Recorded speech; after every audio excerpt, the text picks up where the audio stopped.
For all your news, advice and product information, visit MoneyExpert.com. Hello and welcome to MoneyExpert TV, the weekly show where we try and help you make sense of the financial maze. I'm Esther Shaw and I'm joined today by Donna Bradshaw from independent financial advisor IFG Financial Services. Hiya Donna. But first today, let's have a little look at what's been going on in the headlines of the past few days. The big story has been the decision by the Bank of England to leave base rate on hold at 5.25%. Now this was fairly widely anticipated by the city, by analysts, by the industry, particularly after the quarter point reductions in both February and back in December. It's kind of a case of the Monetary Policy Committee, which makes a decision. They're kind of pausing for breath just to see what's happening at the moment. There are further cuts expected this year, but they're not going to rush into those cuts just for the time being. And so, Donna, are there any stories that have caught your eye this week? The biggest story that's been hitting headlines is about the stamp duty increases for first-time buyers. Over the past 5 years, it's gone up over 85%. What you have to bear in mind, though, is that this was actually a survey done by the Halifax, so clearly there's a vested interest there. But it does demonstrate that it's getting more and more difficult for first-time buyers to get on the property ladder. However, I think rather than it being really the case of needing to look at stamp duty itself, is actually what it says about how much house prices have gone up, and to the point that they're probably a bit overvalued. And also, there's lots of arguments in the press saying that we should be helping out first-time buyers and changing stamp duty. But I would always question that, if a first-time buyer is actually struggling to find the money for stamp duty, then really should they be trying to get on the property ladder at all, because clearly their finances are stretched. In the current climate, that's not really a good thing. Thanks very much, Donna. Moving on now to today's main theme, which is Alistair Darling's first budget as Chancellor. Now, his predecessor, Gordon Brown, made many announcements last year that are due to come into effect this year, so we do already know some of the details. Now, one of the big changes is going to be to the basic rate of income tax. Can you tell us a little bit more about that, Donna? Well, in the budget in 2007, there were quite dramatic changes to the income tax bands. And what happened is that they actually simplified things. So instead of basic rate being 22% as it has been, it's come down to 20%, and they've scrapped that 10% tax rate band, which actually is rather meaningless anyway. It doesn't save a lot of money for anyone. And what it also does is align the tax that you pay on savings. Your building society is actually at 20%. So now we've basically got your personal allowance, you've got the 20% rate, and then above that you've got the 40% rate. So it's all much simpler and nice and neat and aligned. But the thing is that there were a few tweaks to national insurance. So lots of people may think they're actually getting a tax saving, but all those people in the middle are actually very much a status quo. Now, the ISA rules are changing too. Can you tell us a bit more about what's happening here?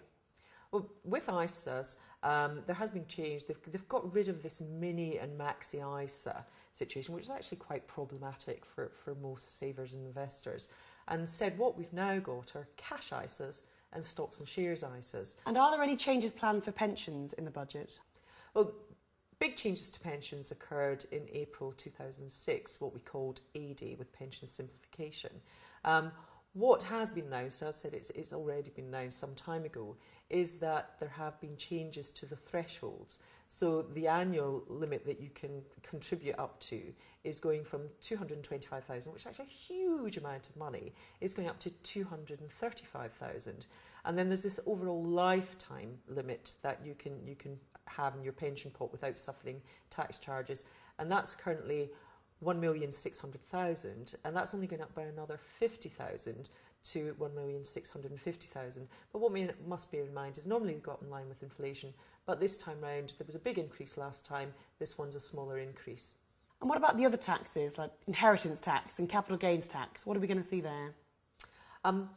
There are going to be big changes to inheritance tax. The Chancellor wants to simplify this.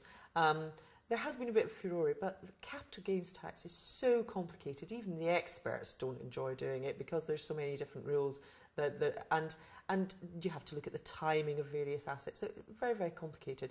So what they're doing is actually simplifying that and having a flat 18%. Very good news for people who are sort of individual savers and people who are buy-to-letters. And do you think we'll see any changes to stamp duty to help first-time buyers out? It's unlikely that stamp duty is going to change. We have got a problem that actually house prices are overvalued and they're going to come back down. It's not going to be the case that they're going to do anything that's going to fuel house price inflation. And therefore, it's likely stamp duty will stay as is for the time being. That's really useful, Donna. Thank you. Moving on now to today's viewer question. This comes from Susie Tucker over email. She says, I want to take out a loan and see that Zopa is offering quite competitive rates, but I'm not sure if it's a good idea to borrow money this way or whether I should stick with a high street lender. Now, Zopa is quite an interesting concept, isn't it, Donna? Is it something that you'd recommend to a borrower? It all depends on the rate they're offering. At the end of the day, if you're borrowing money, price is going to be your driver. So go for the lowest rate possible. If, on the other hand, it's somebody who wants to actually become an investor, so the person that's going to be lending the money, then I may have some reservations there. And are the rates competitive at the moment then? At the moment they're not bad, but it is a case of shopping around. And it does also depend on your individual circumstances. One of the things I would say with Zopa is that their selection criteria will likely to be tighter because there are inherent risks, and with a larger organisation then they can spread the risk much further. So if you have got a problem with your credit history, then it's likely that this is not the place that you're going to actually be able to get a loan from. I hope that was useful for you, Susie. And now it's competition time. If you fancy yourself as a bit of a money guru and want to be in with a chance of winning one of our Money Expert mugs, then all you need to do is answer this simple question. How many budgets did Gordon Brown deliver as Chancellor? Is it A, 9, B, 10, or C, 11? Send us your answers to quiz@moneyexpert.com. That's just about all for this week.